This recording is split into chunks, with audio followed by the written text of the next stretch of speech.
Hello and welcome to our podcast here on CKRP. Radio podcast with Cyprian Kane, myself, and also Dr. Martin Markovich as we discuss various topics throughout time. We're going to talk about a little bit of the things that we've already discussed in previous episodes, but for today's episode, it's a coming out party.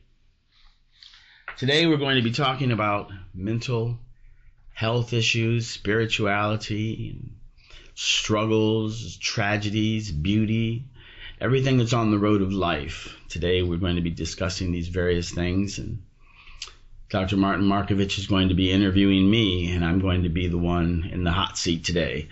So without further ado, let's get me in the hot seat by playing this song, an original Mr. Manic, which we thought was apropos for the show.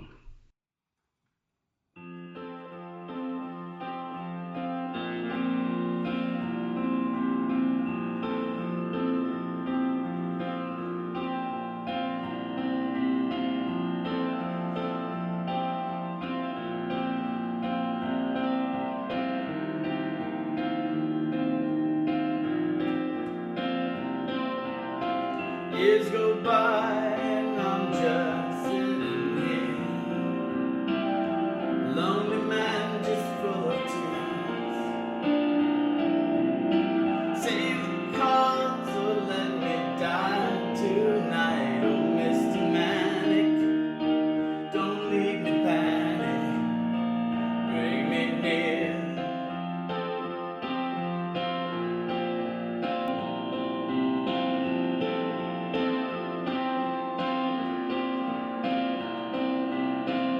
Cigarettes and way too much caffeine, waiting for the smoke to clear.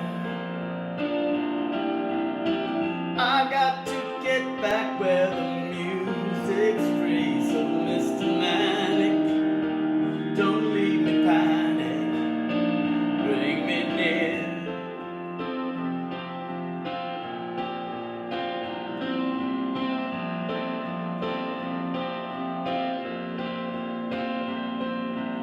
Lonely world where nothing seems to matter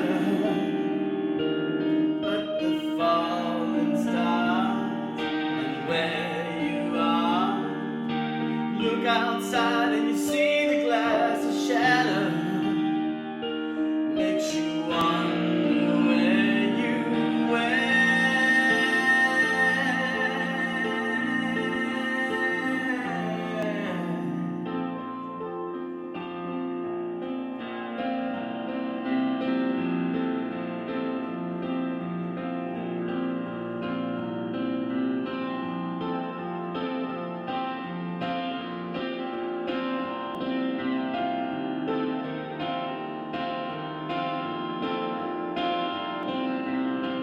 Tiny pills, just let them stay with me. Bring my soul a soft release. I'm tired of thinking back to yesterday. So Mr. Manic, don't leave me panic, bring me near, bring me near. Bring me near. Oh,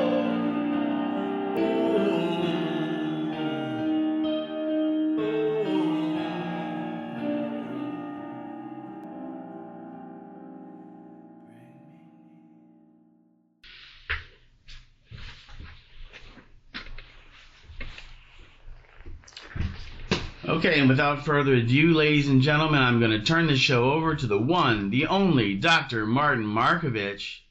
Thank you very much, Cyprian. It's great to be back. This is our fourth show together. Yes, it is. The three prior shows were on show business. we started with the early years, the early decades of rock and roll, featuring the Beatles and Elvis. And then we moved on. We stayed within music, but we moved back in time to the early years of jazz, particularly the big band era, which dominated the radio back in the early 1930s, and actually the late 1930s and the early 1940s, and did a good show on that. And then the third one, we went to the movies, and we talked about even going back further in time. One of my favorite shows, that one. Yeah, and talked about the silent era in film. And really enjoyed that, but we're going to do something a little different today. So what's on tap today, Doctor? Today, at your request, we're going to talk about some of your own personal life. Oh, yes. Including your struggle with mental illness. Yes. And so we're going to get a little more serious, but hopefully we can keep a light touch. Yeah. And, I think we'll make it interesting. I want to say as a preface, if I may, Doctor, that this episode is really a story about redemption. We want to tell you this from the beginning.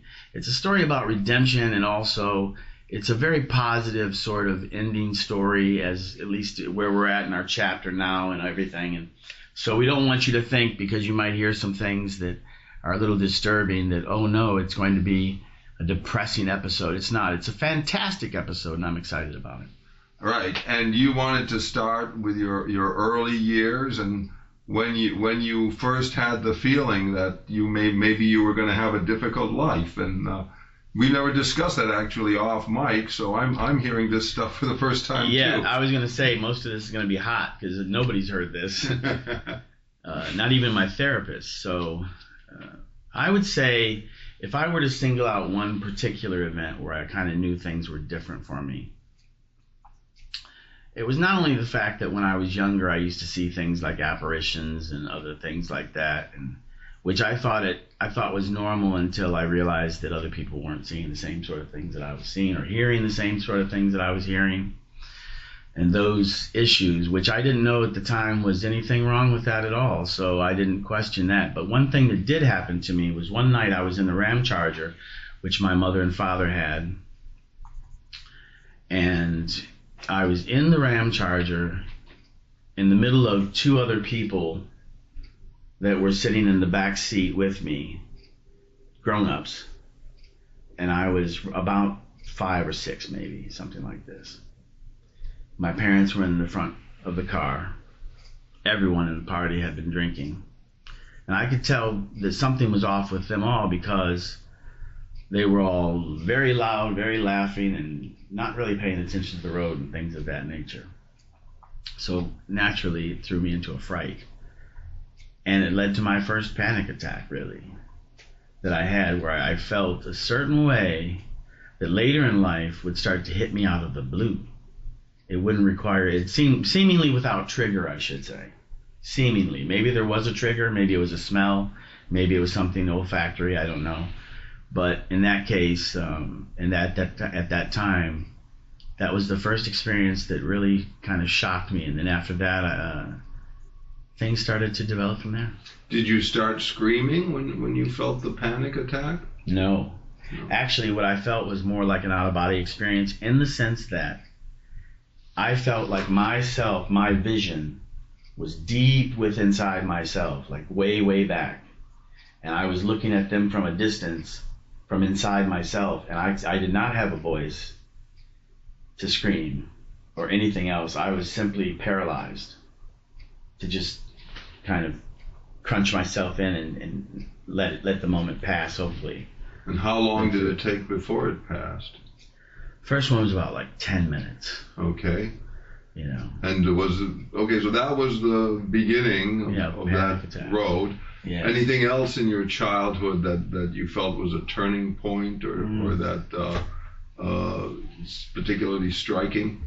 Well, my imaginary friend took a long time to leave, and and other things like that. I don't know, really. When I was younger, I just thought that I was immortal. You know, as a kid, I just I would do impulsive things.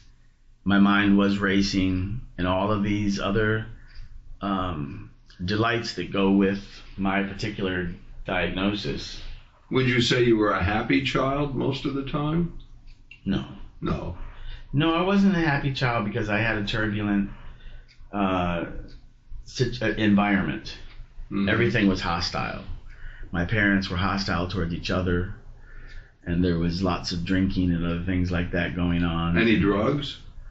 Not my parents really weren't into drugs like that, but there were drugs around available. My aunts used to do it all the time, and when I would be over at their house, they'd be doing various drugs and things like this, and it just became something that I knew. It was there. It was out in the open for me as a kid.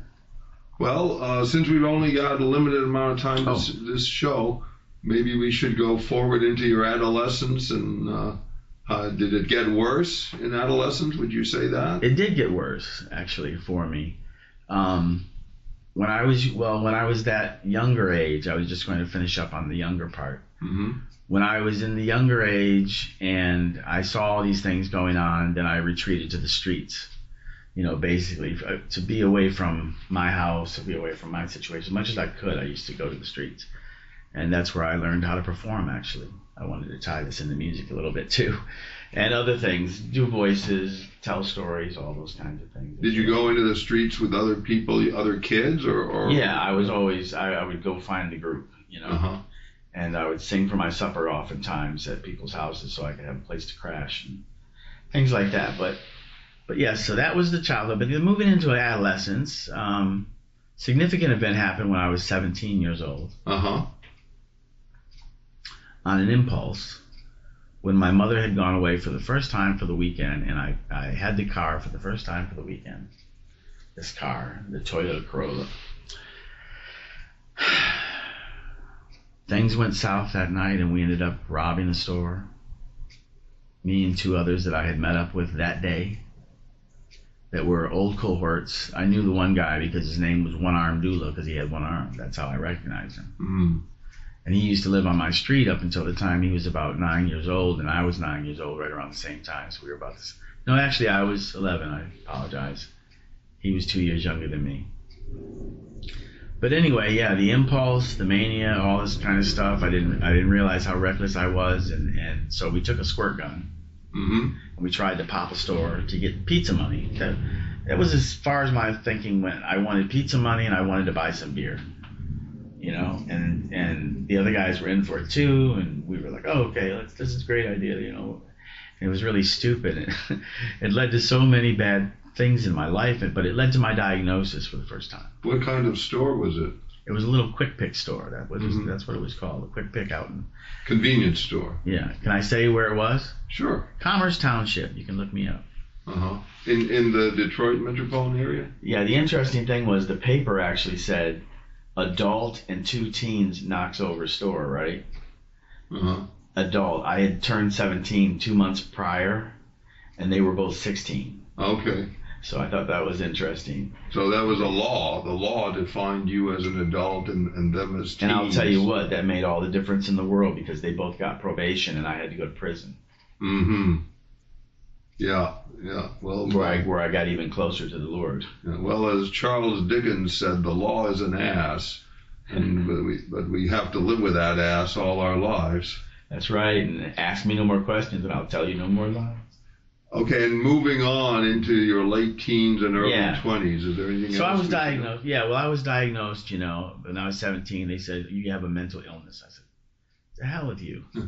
I don't have a mental illness. There's nothing wrong with my mind. My mind is as strong as a trap, and I got ideas and songs. I'm fine. No, you've got a mental illness. It's called Manic depression. That was my first diagnosis. They hadn't caught everything else yet. But at that time, that's what they said, and they said, you have to take pills. I said, for how long? They said, for the rest of your life. I said, okay. So for the sake of the court, I had to go to a doctor for the court system to satisfy them. So I went to the doctor. I got the medicine. I never took the medicine. Mm-hmm. Threw the medicine out the window and basically said, I'm going on with my life without medicine. And I struggled for another 11 years until I was 28, and I finally broke down and said, I need some medicine. Uh-huh. I need some medicine. I need to take this seriously because this could kill me. Yes. It got to that level of it. Okay, well, we can't go year by year. But that was after my third. That was after my third breakdown, and I have to say, all my breakdowns were work related. Uh-huh. They were all related because of the fact of what I was trying to do at the time and my rock manager / assistant was trying to do at the time with me. And Sasha, she was Your cousin. Fantastic person and wonderful sister in Christ, and truly just struggling to try to make ends meet while she wanted me to do music constantly. She was trying to take care of the bills, and we were trying to make this happen together at that time. And oh boy, the work got to me, because every time we got close to where we were going to have a release, or close we were going to do this, something like that, we were getting kicked out of the place we were in for lack of rent, or we were going through some various struggles. So it had just always seemed like the golden fleece was that far away, that it was beyond the grasp. So there were many years of long struggle. Yes. And what is there any high point or any low point you want to talk about? Or yes, I want to correct some of the dates, because I think my mind kind of might not have placed them in the right place. I'll have to listen to the tape. Maybe I can edit a live show. No, it's not a live show, so I can edit this. But the thing I was going to say is that when I was up till 28, I hadn't met Sasha. I met Sasha when I was 28. So then after that, the years of struggle would be from, say, like 28 till about 38, like that. Mm-hmm. Those are the things that I was just depicting. Things prior to that was my time in the cult with Jehovah's Witnesses and my wife. Okay. So then what happened when you were 38? Oh, well, when I was 38, things started to get a lot better, because, let's see, 38, I'm 38, I was on my way to Orthodoxy.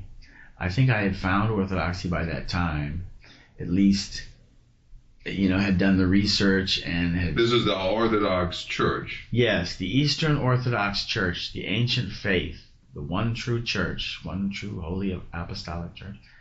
So I had been searching for this my whole life. I had been to every place, lied to every place, mistreated at every place, and, mistold at every place, and went through all the difficulties that had to do. I remember, if I may say one thing about my experience with the Witnesses, I remember how they likened the Holy Spirit to electricity. That's the way they think of it. They think of it as a power or something like this. And that really is sad, because in my, for years I couldn't pray to the Holy Spirit. I couldn't be in touch with the Holy Spirit in that way. I mean, God was merciful on me and blessed me as many ways as he could, but there were so many places where the Witnesses would kind of shut down your ability to tune into God by means of their rules and their teachings, their disturbed teachings about these things, thinking that Jesus Christ was not the Son of God. He was the Son of God. He was the first begotten, but he was not God. So you were talking about some of the churches you were part of specifically. Was it Jehovah's Witnesses? Jehovah's Witnesses I spent the longest time with. They really got me hook, line, and sinker. When I was young, I was 14 years old, and I happened to fall in love with the 24-year-old manager of an ice cream shop that I worked at. And before I knew it, we were going to get married. But then there was one caveat, and that's the fact that I wasn't a witness. I was just a martial artist at the time. And so to become a witness, I wasn't going to do it for marriage, because I told her, I said, I'm looking for God. When she told me, well, you'd have to be a witness to marry me. And I said, darling, I'm looking for the true God, no matter where he is. I said, I'll look at the stuff that you got, your books and everything else, and see what it's all about. But I would never change my religion or something simply for a marriage or something to this effect.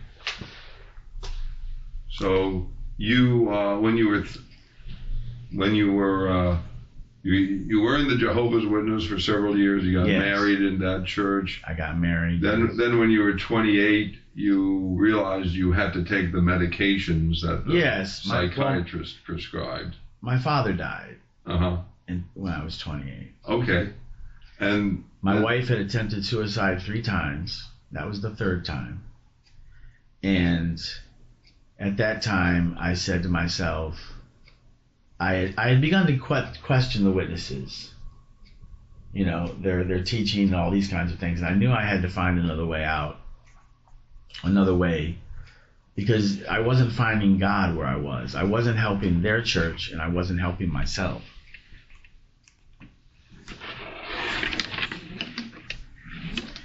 And so, for everybody's best interest involved, I did not know where Christ was or where the church was or anything else like that. But I set out on the road on my own, and I said, forget this. I'm not part of this religion anymore. My dad had passed. He had struggled with bipolar back when it was called Manic depressive primarily, but he was undiagnosed for most of his life, and he self-medicated, and it killed him. Ah. So he died at a very young age, 47. Wow. Just like his father, who died at 47. So let's talk a little bit about what support structure you have now and what people are important to you. Wow. Well, you're important to me, Martin. Thank you. Part of my support structure, you and Elizabeth, have been fantastic to me. And the church. And the church. Well, that's what I was going to say. It all trickles out of the church. Almost every single person, with the exception of my mother, I think, almost, and Steve. Steve is also important, and he's another person I know. But a lot of people I've met through the church, through my experience with the Orthodox Church, over the years, the priests that I know and I talk to on a regular basis, and all of these different ones. And then, of course, I have my medical component of support system, which is my case manager, my therapist, and my doctor. And who's Steve? Oh, Steve is a drummer who, check this out, you're going to love this. Steve, get your Google ready, was part of the band called the Royal Guardsmen back in the day. Right. And this was before they came out with their big song about Snoopy and the Red Baron. Uh-huh. But so he got cut. He was like Richard Starkey, not Richard Starkey, but remember when Ringo got the job? Pete Best, yeah. So anyway, so he got cut out of it, right? Mm-hmm. He turns his back on music for 50 years. Mm-hmm. Right? And in the meantime, these guys go off and do what they do and everything else. But during that period of time when he was with them and everything, they had a wonderful collection of songs on reel to reel that they had created. One of them is a great Christmas song that we hope will be released this year. Mm-hmm. The original version and a new version, an updated version, and the original music and sound and everything else like that. But he came out of retirement because he found these reel to reels, and he said, "Oh, these guys see the light of day." And how long do you know Steve? Let's see. It's been since I've been down here, and I've only been down here about 3 years, so I've known him about 2, I think. Okay. So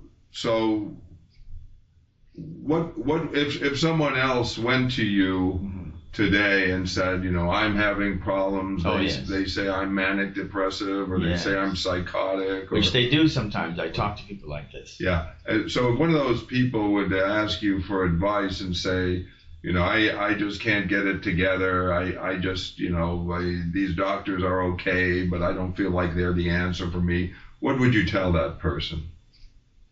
Well, I would tell a person like that, first of all, you have to embrace a few facts. Mm-hmm. You have to recognize that, yes, life is struggle. It's also very beautiful, but life is struggle. But for you, it's going to seem like it's more struggle because you're not looking at other people's problems. You're looking at your own problem, and it's coming at you this way.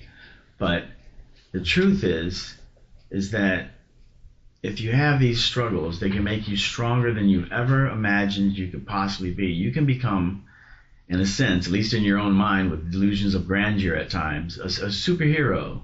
To say the least, at whatever you're doing, whether it's art or your work, construction, archaeology, whatever you're doing, you can actually use these things like Abraham Lincoln did, Winston Churchill did, Patty Duke did, Ernest Hemingway did, Edgar Allan Poe did, Mozart did, Beethoven did, Leonardo da Vinci did.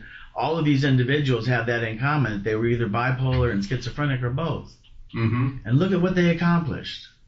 Right. And what if they were to say to you, you know, I've tried going to church, I've tried Alcoholics Anonymous, Narcotics Anonymous, whatever, and it just doesn't reach me. I can't get into that. How can I, you know, I'd like to have a better relationship with God, but it's not happening for me. What should I do? Well, the easy answer is go to the Orthodox Church. That's what I want to say. But explaining that to someone, they're going to say, hey, you're just throwing me to another religion, you know. I wouldn't say it that way. I would say, well, first of all, let's pray together. And then try to have a part liturgical and part extemporaneous discussion with God about the issue itself. Because that's really what has always led me to the fountain of the inexhaustible cup with the Lord is the fact that he can satisfy every one of our needs, but we have to tune into prayer, and prayer is so hard to do in this world where so many shiny things come at us. But the thing about all those shiny things with the world is that they're all false light that fades. Even if they're shiny and real, they still fade in this world. But God's uncreated light goes on forever, and that's the real light to look for. So I think sometimes when we're looking for those shiny lights, what we're really looking for is God's light. We just don't know where it is. It's in our peripheral at that moment. But we're looking at something that's the closest thing to God that we can find. And so to really find the true God, though, you got to look within as well as without. Because God says, I'm everywhere. So that means he's in you. But at the same time, he's going to be in the breeze. He's going to be in a kiss by your lover. He's going to be in a poem that you wrote. He's going to be all those places that you can look for him. And you can either look at the world and see all the bad, or you can look for all the good and then notice the bad and just try to stay away from it. All right. So that's some advice you'd give based on your experience. Absolutely. Let's talk a little bit more specifically about the treatments you've had in the prescription treatments. I've learned some things. I was talking to my case manager just the other day about this. Exercise, one of the things that I would mention to someone struggling with mental illness and or other difficulties, whether it's developmental or physical illness, something like this, is that whatever exercise you can get, even if you're bedridden and all you can do is squeeze your fist or whatever, to keep in movement seems to be a component that it releases endorphins in us. The more we exercise, and of course those endorphins help. They're the feel-good drug that's going to help us to be more stabilized. So I would say that has to be a component. The way you eat has to be a component. Person says, I don't want to do all this. And so then you don't want to get better. Because the truth is, if you're bipolar or something else like that, you've got to do more than the average person to get by. The average person may be able to do whatever, cheat, have cheesecake, do whatever they want to do, whenever, and still get by in life. For you, it'll kill you. You'll try to self-medicate yourself to death, like I've seen so many other people. I've met people that are 40 years old, and they look like they're 80 years old because of the mental illness itself, what it has done to just drain them of everything. And you can just see someone that's been going the wrong way and the wrong way and the wrong way for so long. When you meet them and talk to them, you're like, oh, it's so sad, because it's hard to catch them at that point. So you've been working more on your physical health and having some success with that. A lot of success with the way you eat. If you eat natural, fresh foods as much as you possibly can. One thing I do too much is, like the song said, too much caffeine. I have the too much caffeine thing. I drink coffee a lot, and that's something that I want to work on. My doctor says get it down to 2. And I know that when I go to the Philippines again to be with my wife, it's going to be down to 1, because we studied on the fact of her getting pregnant. And we learned that if you drink too much coffee, that can affect it too. So it's going to be more leafy vegetables. It's going to be sardines. It's going to be things like that. And I'm ready for a change in diet. Okay. Well, we have a few questions we talked about before. Okay. And the first question is, do you see a conflict between what is recommended by Orthodox and other Christian clergy and what is recommended by medical and secular care providers? Is there a conflict, or some conflicts, some degree of conflict? There really are, because the truth is that we have to go back to